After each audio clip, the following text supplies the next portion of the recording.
So the witnesses, I don't really like her character.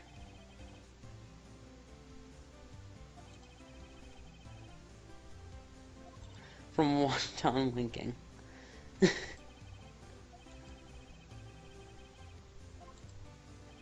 She's already captured the hearts of every man in the courtroom.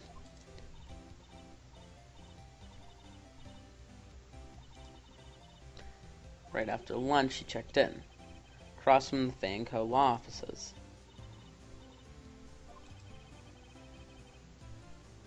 About what she saw. Okay, witness's account. It was like 9 p.m. 9 at night, so yeah, 9 p.m. I looked out the window, you know?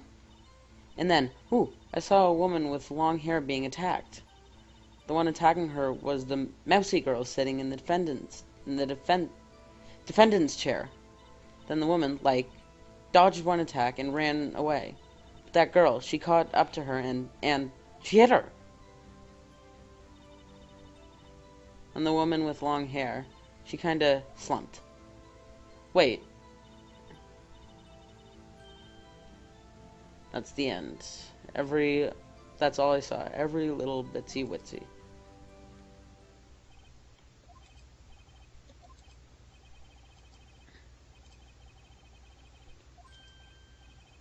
Wait, Your Honor.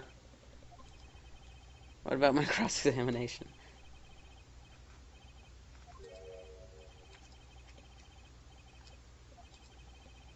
You must know her techniques well. Cowardly way of finding tiny faults in perfectly good testimonies. How dare you?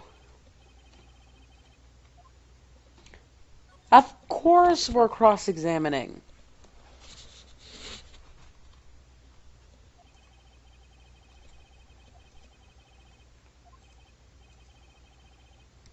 Okay, so once again, before we press everything, let's see and read through everything to make sure we're not missing anything.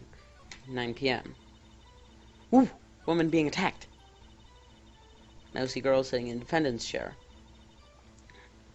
Wait. Let's start again from the beginning. So, 9 p.m. Attacked. Defendant's chair. Dodged away to one side and ran away. Okay. That's it. Nothing really jumps out as there's got to be something in there somewhere. Okay, let's start pressing her. Why did you do that? Huh? Why? Like, what? Why did you look out the window? Were you expecting to see something? That's it, she can't get out of this question that easily. I sort of, had a feeling.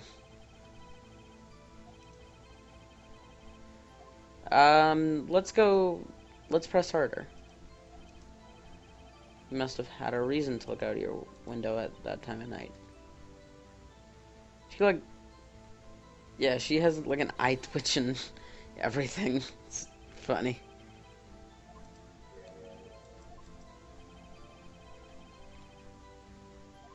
Trivial.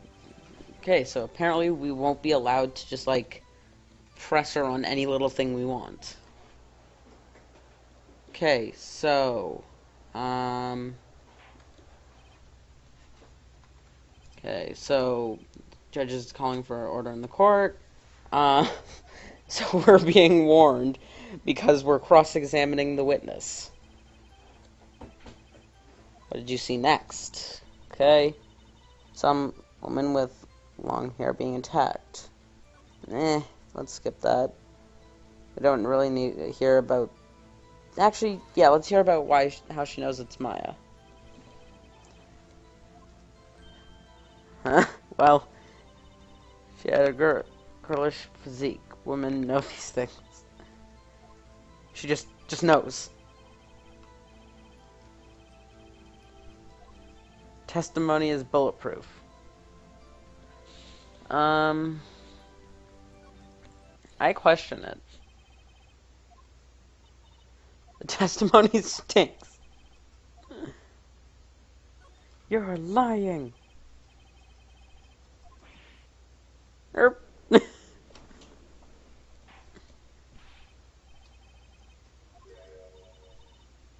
Yo, what is the meaning? Somebody tell me because I'm clueless. About this, I mean. No, she's just clueless in general. Not just about this, she's positively clueless. You would have noticed her clothes before noticing her physique.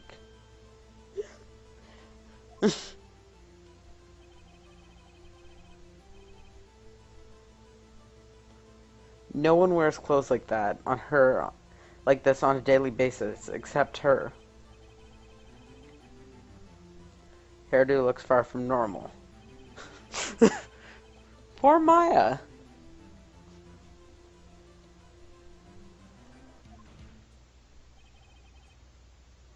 Testimony is bogus.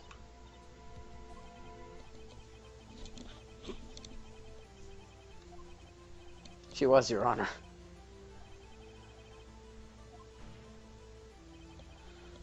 What do you say to that, Miss May? Roar? Roar. Why? Okay.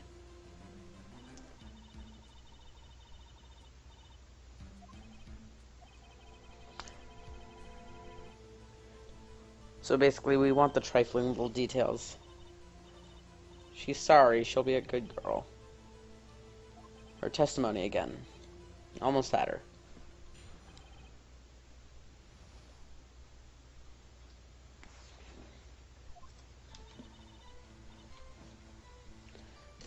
I did see everything, I did. The victim, the woman. The victim, the woman, dodged off the first attack and ran off to the right.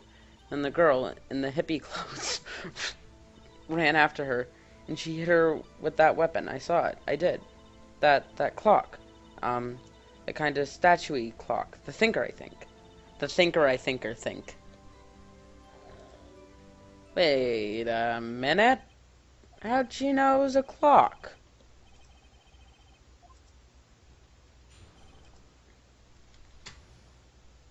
Let's press that.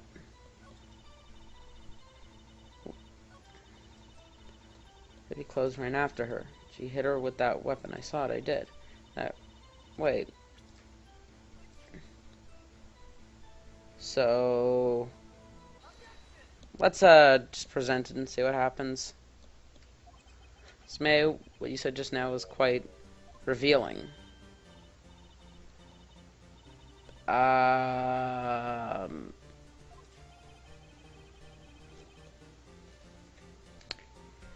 So for a young child, that could go one way, and for someone a bit older, that would go a completely other way, that statement there. Okay. Erp. It's like my favorite line in the game so far.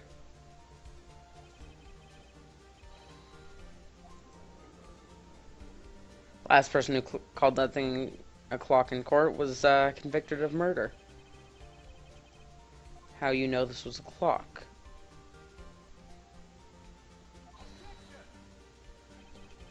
Okay. The defense is trying to confuse the issue with trivial whatever. No, I will not. I will objection my question.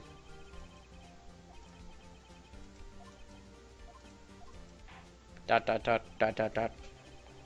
You may continue to question the witness. Yay! The trial would be over. So what happens now? Do you answer my question? How did you know it was a clock? That's because I heard it. Yes, I heard it. It says the time. So you've been to the law offices of Fanco? No, I didn't say that. Why would I go there? Or from my hotel room. Hee hee. Are very close to the hotel. She could have easily heard the clock. Except the clock is hollow right now. We heard in the beginning, while Mia was talking to Maya, that Mia removed all the clockwork and the actual evidence was stored inside that she wanted Maya to hold on to. So, couldn't have rung.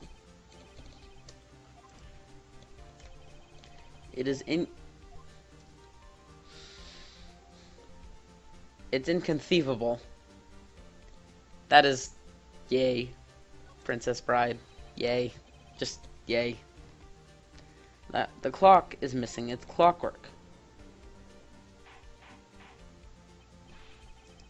How could you possibly? Just have a look as soon as you can. Ooh! See anything interesting, Your Honor? It is, as the defense says, this clock is missing its clockwork. It's quite empty.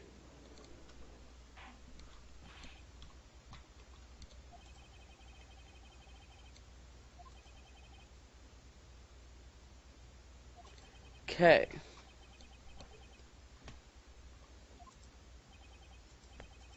This witness is a big fat liar.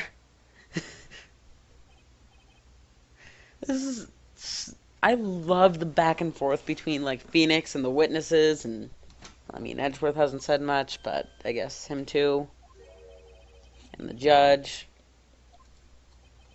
So Edgeworth is saying that we're putting on a good show for him. However, the clock is empty, as you say. Can't ring. However, must ask, when was the clockwork removed? If it was after the witness heard the clock, then there was no contradiction. That's true. That is a possibility. Emptied after she heard it. That's what Edgeworth is suggesting happened. Yeah, I would say we can. We have Maya's cell phone with the message recorded from that morning, where Mia says that it's empty. Proof is everything. Well, I listened. Now I'll show you the proof you like so much. The evidence that proves when the clock removed is... drumroll. Hold on to... Actually, the clock isn't working. Clockwork out.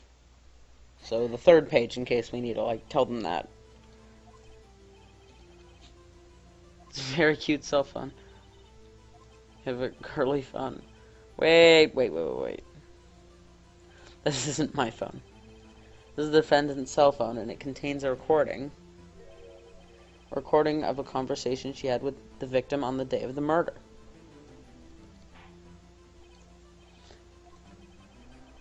The defendant's cell phone. This wasn't brought to my attention. Perhaps Gumshoe overlooked it. The good detective better remember he's up for evaluation soon. My heart goes out to Edgeworth. Not. Beep. So you just want me to hold on to the thinker for you. If you could. I should probably tell you the clock isn't talking right now. Huh? It's not working? That's lame. I had to take the clockwork out. Sorry. September 5th. 9:27 a.m. Beep. I think this recording makes it clear the clockwork was already gone. This was recorded in the morning, before the witness even arrived at her hotel. Would you care to explain this to the court? How did you know that weapon was a clock?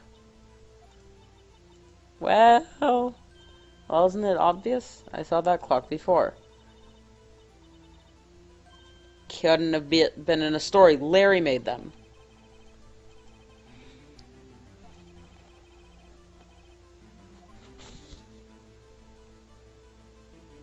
Of course we have an objection. Already submitted to the court. Well then, let's see it. The wiretap. No. The thinker. Yeah. Made by Larry Butts. It's simple. The clock was never in any store ever. What? friend of mine made that clock. Only two exist in the world. The one that isn't here is in police custody. Impossible, everything is sold in stores.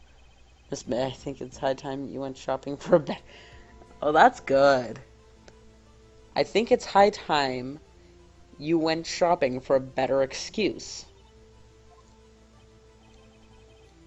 Excuse it. Not on sale today.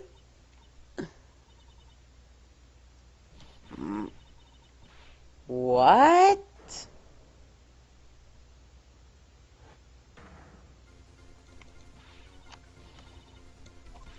Porcupine head. Stupid clock doesn't matter. Damn.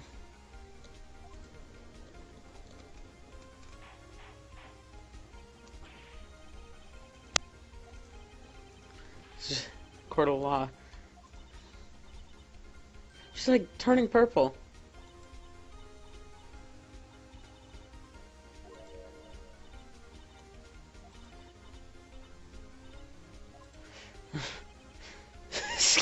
Exactly my thinking. Very scary. Did you know the weapon was a clock? Oh dear. Does the defense have an opinion on this behavior?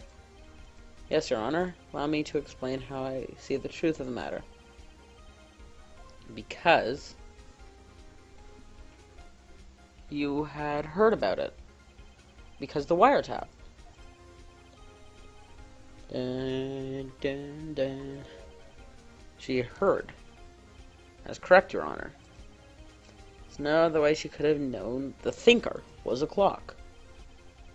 I can show you the proof. Well, this is interesting. Let's see it then. It's gonna be right there.